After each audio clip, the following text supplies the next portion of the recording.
Hey, Pistol Pete. One of the most common questions we get about customs is, how do you reset the service light? Oh, come on, Dave. Come, I'll show you.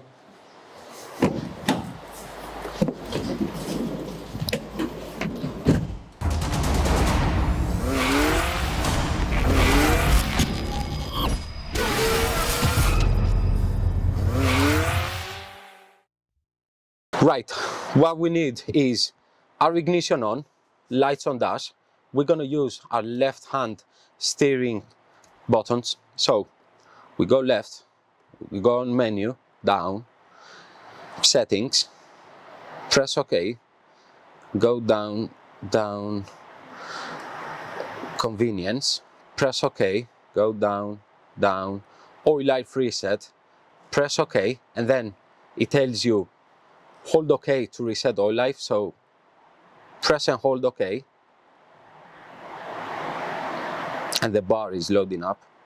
So oil life reset, that's it, job done. So wasn't that easy, Dave? That was easy. Now I know how to do it. Thanks very much, Pistol Pete.